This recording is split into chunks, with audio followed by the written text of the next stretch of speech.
da mucho gusto saludar esta noche a la doctora Lori-Ann Jiménez Faibi, jefa de Laboratorio de Genética Molecular en la UNAM, doctora en Ciencias Médicas con especialización en microbiología. Buenas noches, doctora. Creo que por primera vez pronuncio bien su nombre.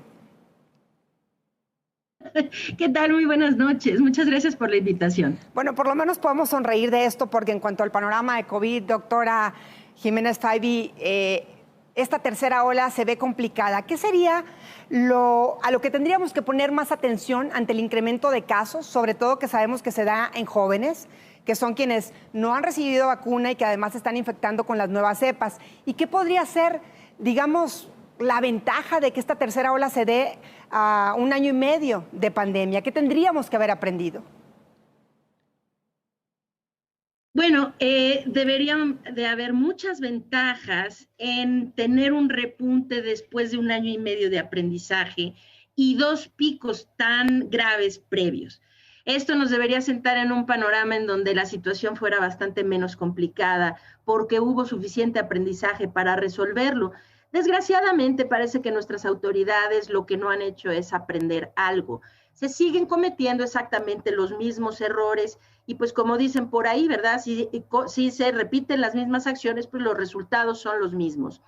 Se tiene una estrategia en nuestro país que no es un plan, una estrategia de salud pública lo que se maneja en nuestro país para controlar la pandemia. Lo que se tiene es una suerte de improvisaciones y una estrategia funesta en donde el gobierno ha pretendido dejar que los contagios sigan ocurriendo y cuando la situación se pone ya muy mal, entonces volver a confinar a toda la gente. Esta ha sido una estrategia increíblemente costosa en vidas y en todas las actividades productivas del país, desde las actividades económicas, sociales, culturales, educativas y todo lo demás. Y todas estas repercusiones son consecuencia directa de la mala estrategia que nuestro gobierno ha emprendido y que después de 1 año y medio no ha podido cambiar. Ahorita, Sofía, que estabas mencionando, que Eduardo Clark está mencionando, que la meta es hacer 3,600 pruebas al día en la Ciudad de México. A saber, que se diga abiertamente que van a hacer 3,600 pruebas es realmente patético. No hay otra manera de decirlo. La palabra es patético. Nada más a saber, la Ciudad de México está por llegar al 25% de positividad, con una escalada que va casi en vertical. Y están hablando de 3,600 pruebas para que tengan un punto de comparación. La ciudad de Nueva York hace 25,000 PCRs al día, más 10,000 pruebas de antígeno al día, con una positividad menor al 3%. Y aquí, con los contagios disparados, con la pandemia fuera de control, creen que se debe aplaudir, que finalmente van a llegar a 3,600 pruebas en la Ciudad de México. Lo que pasa en la Ciudad de México es que nunca se ha tenido una estrategia, en todo el país, en donde se pretenda detener la propagación del virus. Entonces se hacen siempre muy pocas pruebas, todas las pruebas están sesgadas.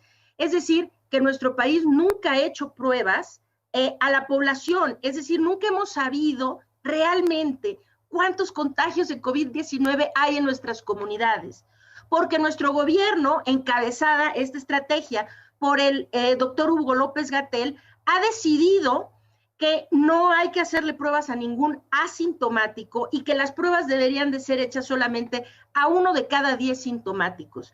Esto nos ha tenido volando a ciegas todo el tiempo y lo que ahora nos tiene es en un repunte que por más que quieran seguir con su narrativa demagógica, ¿sí? Lo que en realidad está pasando, Sofía, es muy grave. 31 de los 32 estados de la República tienen hoy repunte.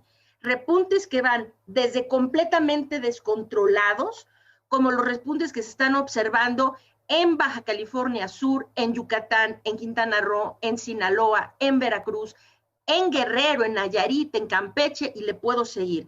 Desde luego a esta lista hay que sumarle ya a la Ciudad de México, a Nuevo León y a Jalisco, ¿no? Y Sonora y Tabasco y muchos más. Pero en fin, ahora se está trabajando bajo una premisa falsa de que porque son más los jóvenes los que se están infectando que los adultos mayores, y porque dicen que se ha vacunado a mucha gente, no van a ver, esto no se va a ver reflejado en las hospitalizaciones y en las muertes.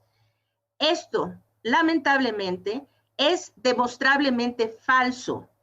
Si siguen dejando que los contagios se continúen avanzando a este ritmo, es solo cuestión de tiempo. Las hospitalizaciones y las defunciones van a ir corriendo 4, 5, tal vez 6 semanas detrás de los casos. Pero a este ritmo vamos a superar lo que vimos a finales de año, a principios de este año, que fue realmente muy dramático y lamentable, y podríamos estar no solo alcanzándolo, sino incluso superándolo. El escenario que tenemos enfrente podría ser un escenario muy similar a la catástrofe humanitaria que se vivió en la India y en Brasil. Es así de claro. Doctora, suena gravísimo, doctora Lorian, lo que nos dice, sobre todo cuando mencionamos el número de contagios totales, que como usted bien dice, y de muertes, se sabe que no son las cifras de la Secretaría de Salud, pero mucho se ha dicho por quienes hacen otras mediciones que las muertes son mayores, incluso también los contagios. ¿Qué tendría que suceder entonces ante una nueva estrategia, un nuevo semáforo en el que se prioriza? Y entiendo también este punto, usted me dará su opinión, la actividad económica, viene el regreso a clases, hay gente que está en desacuerdo, pero también para muchos es absurdo que toda la vida esté abierta y los niños sigan encerrados, pero sabemos que son también quienes más pueden contagiar y no tienen síntomas. Suena como un rompecabezas de 1000 piezas sin saber por dónde empezar y dónde quedaron esas ventajas que mencionábamos al inicio, después de 1 año y medio, en el que no se han hecho adecuaciones a la estrategia de pandemia y se anuncia hoy un nuevo semáforo, pero no se explica de qué se trata. Solo se habla de nuevos criterios. ¿Qué nos diría al respecto? Sobre todo también menciona el tema de las pruebas. Las pruebas, estas 3000 pruebas que hoy anuncian, además se habían cancelado. Hoy son 3000 pruebas que se recuperan y que no se incrementan y que siempre se dijo que aumentar el número de pruebas podría también reducir el número de contagios al poderse contener a las personas enfermas. Sí, desde luego, el objeto de aumentar el número de pruebas no es simplemente decir que se hacen muchas, ¿no? Es hacer una buena estrategia de contención epidemiológica en donde a partir de los casos sintomáticos, un caso sintomático, se hace un rastreo de los contactos de su familia, de sus colegas en el trabajo, de la gente con quienes se tuvo un contacto cercano. Muchos de ellos van a ser asintomáticos, pero van a ser portadores del virus y transmisores del virus. De ahí que se les puede aislar, ¿no? Ese es el propósito de hacer más pruebas, algo que se ha negado rotundamente a hacer en nuestro país. Entonces, cuando dicen que la Ciudad de México, que tiene nada más la Ciudad de México, más de 9 millones de habitantes, ya no se diga considerando toda la zona conurbada, ¿verdad? Que se van a hacer 3,600 pruebas al día, pues si esperan aplausos de pie, yo creo que esperen sentados, porque realmente es un esfuerzo minúsculo y patético para lo que se necesita estar haciendo en un repunte de este tamaño. En fin, para contestar bien tu pregunta, Sofía, lo que ocurre es, estamos ante una disyuntiva terrible, ¿no? Lo que es cierto, pues es que el país ya no soporta más confinamientos. Es decir, la economía no soporta más confinamientos. Vamos a preguntarle a los hoteleros, a los restauranteros, a los dueños de los cines, ¿cuántos cierres más pueden soportar antes de que se vayan a la quiebra? Y estoy segura que todos van a decir ni uno más, ¿no? ¿Cuántos ciclos escolares más pueden nuestros hijos estar fuera de la escuela? Pues no, es evidente que esta estrategia funesta en la que nos tiene nuestro gobierno, en donde pues que todo el mundo se contagie y cuando se empiezan a saturar los hospitales, entonces ahora sí van a pedir que todo el mundo se vuelva a confinar.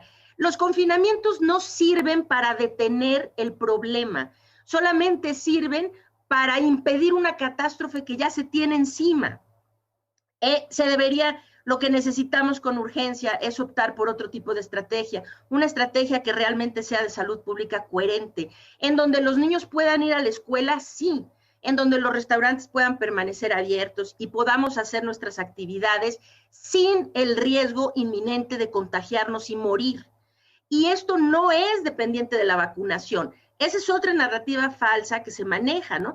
Bueno, es que estamos vacunando. Sí, estamos vacunando y la vacunación ahí va avanzando, mal, si quieren, va avanzando lento, porque en México ni siquiera el 20% de la población tiene un esquema completo de vacunación.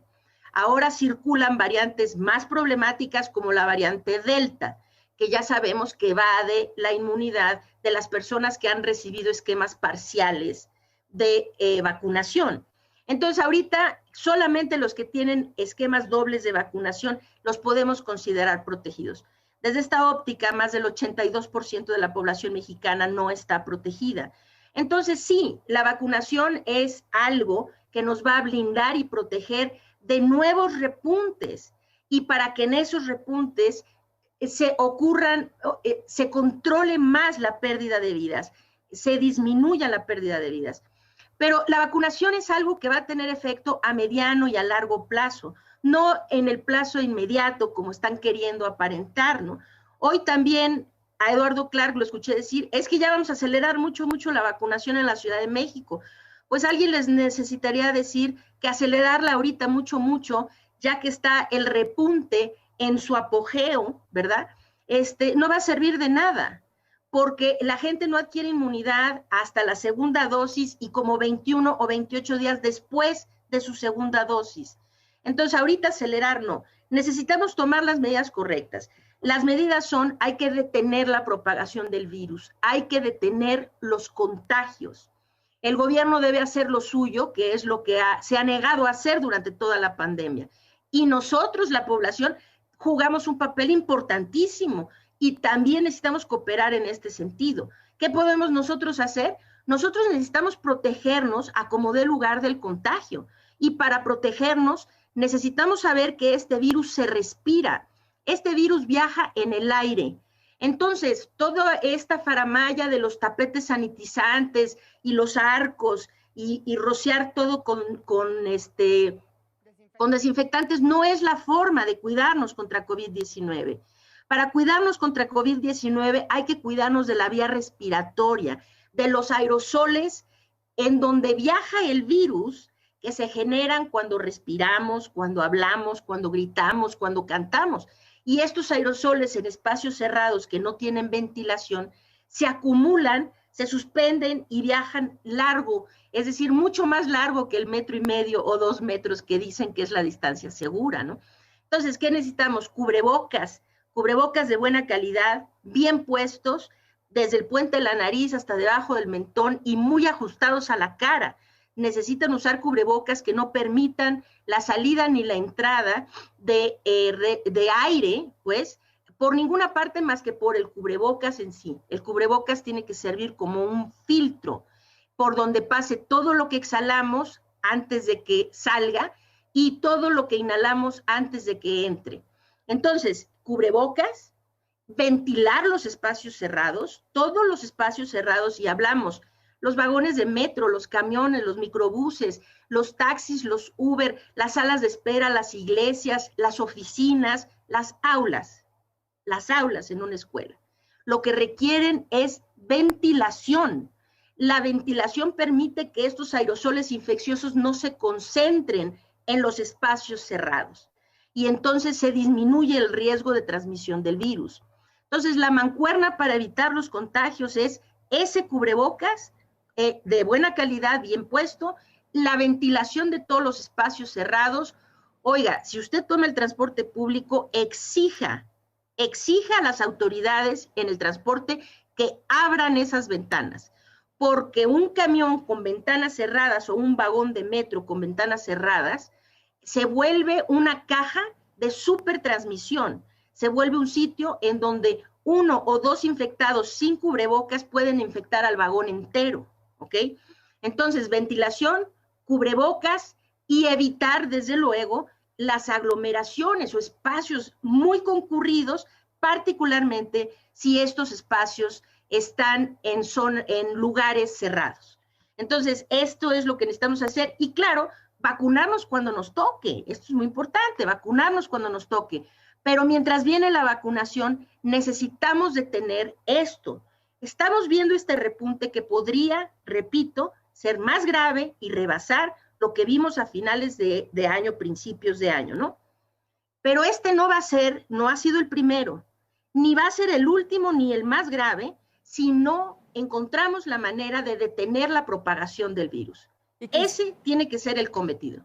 Doctora Loriani, quizás suena más lógico que este detener la propagación se dé como por parte de la sociedad civil cuando claramente la estrategia de las autoridades no ha cambiado en un año y medio y pues quizá ya no lo va a hacer ante los millones de contagiados y los cientos de miles de muertos en el país. Es alarmante que pueda venir una tercera ola que, como dice, puede ser todavía peor. Entonces, ¿es probable contenerla, si no detenerla, siguiendo estas medidas que usted dice y esperando la vacunación? Porque se habla, doctora Loriani, de millones de dosis que llegan a México y pareciera que muchísimos mexicanos ya estamos vacunados, pero como usted acaba de mencionar, ni el 20% de la población realmente lo está. Entonces, hay que cuidarse y hay que decirlo. Como usted mencionaba, estas variantes son el grave riesgo, el enemigo, digamos, a vencer en este momento, y también que atacan a una población joven, que hoy se sabe, hay muchos jóvenes hospitalizados. Sí, es exactamente eso, ¿no? Las variantes, ahorita tenemos la variante Delta, se va a convertir en la variante predominante en todo el país. ¿Cómo se va a convertir también en la predominante en todo el mundo? La razón es porque es mucho más contagiosa que el resto. Y entonces se vuelve un proceso de supervivencia del más apto, ¿no? Entonces este virus, la variante Delta, va a tomar el lugar del resto de las variantes precisamente porque es más apta para reproducirse y para infectar. Entonces, ahora, teniendo esta variante, necesitamos entender que ahora estamos ante un microorganismo, un virus, que sí es más agresivo, es decir, tal vez no causa una enfermedad como tal más agresiva, pero sus características lo vuelven más mortal, porque el simple hecho de que sea más contagiosa quiere decir que va a infectar a más personas, y más personas infectadas finalmente va a redundar en tener más enfermos, más hospitalizados y más muertos. Además, como es más apto precisamente para infectarnos este virus, la variante Delta, tiende a infectar de forma muy abundante, más abundante que los otros virus, generando cargas virales más altas y pudiendo infectar poblaciones que antes no nos preocupaban tanto. Siempre los niños, los adolescentes, los jóvenes se han infectado y también algunos en proporciones muy pequeñas se han enfermado de gravedad y se han muerto, pero no tanto como ahorita nos preocupa. Nos preocupa mucho que sean esas poblaciones jóvenes que, si bien tienen mejor posibilidad de no complicarse y de sobrevivir, son esas poblaciones jóvenes las que también padecen secuelas muy importantes de COVID-19. Entonces, un niño, un joven puede tener COVID-19, no morirse de la enfermedad, pero padecer durante mucho tiempo secuelas muy graves de la enfermedad. Entonces, no queremos más infectados. Y la variante Delta ahorita es la que más nos preocupa, sin duda. Pero lo mismo como este repunte que tenemos ahorita, la variante Delta ni es la primera de preocupación, ni será la más grave hasta que no detengamos la propagación del virus. Se generan estas variantes más preocupantes porque hemos dejado que el virus se siga transmitiendo. Le hemos dado gobiernos o países como México, cuyos gobiernos han tenido la inmensa irresponsabilidad de dejar que el virus se siga transmitiendo, han propiciado que se den estas variantes a un ritmo muy acelerado. Y Delta es la que nos preocupa ahorita, pero esto no quiere decir que no vengan otras y que vengan otras que sean peores y más complicadas que Delta. De ahí que lo más importante es detener la transmisión. Y si el gobierno piensa no cambiar la estrategia, pues nosotros como sociedad civil y la población necesitamos buscar la información adecuada y concientizarnos de cuáles son las medidas reales que necesitamos exigir en las aulas si vamos a mandar a nuestros hijos a la escuela, exigir en el metro si ese es mi medio de transporte, exigir en un restaurante si voy a ir a comer, ¿sí? Necesitamos tomar nosotros las acciones adecuadas para tratar de disminuir los contagios, porque evidentemente vivimos en un país en donde simplemente decirle a la gente, quédate en casa, pues esto no es suficiente, en un país en donde nos están dando apoyos por parte del gobierno para que haya gente que se pueda quedar en casa. Vivimos en un país en donde la realidad es que la mayoría de nuestra población tiene que salir de casa para trabajar y poner comida en la mesa. Entonces, simplemente decir quédate en casa no soluciona nada en un país en donde la mayoría de las personas, simple y sencillamente, sin apoyos gubernamentales que lo permitan, no puede quedarse en casa. Entonces, necesitamos tomar las medidas adecuadas nosotros, si es que el gobierno no va a hacer nada al respecto. Así de claro, doctora Lori-Ann Jiménez Faibi, hay que solidarizarnos y ser responsables como sociedad civil, porque es más fácil que lo hagamos, ojalá de verdad lo hagamos, que no nos dé pena usar el cubrebocas porque pensamos que ya no debemos, que ya pasó, y poder parar esta tercera ola que, como bien dice, si le seguimos dando fuerza al virus, no será la última ni la más grave. Muchas gracias, doctora Lori-Ann Jiménez Faibi, como siempre, jefa de Laboratorio de Genética Molecular en la UNAM, doctora en Ciencias Médicas con especialización en microbiología. Los invito de verdad a escuchar lo que dice la doctora para que podamos salir de esto y ver una lucecita para que esto se vaya controlando. Muchas gracias por su tiempo y buenas noches, doctora. Al contrario, un placer estar en el programa, Sofía. Muy buenas noches a todos. Buenas noches, la doctora Lori-Ann Jiménez Faibi. Hay que escucharla, hay que oír la voz de los expertos y hay que cuidarnos. Ya ha causado muchas pérdidas y mucho dolor el COVID-19 en nuestro país.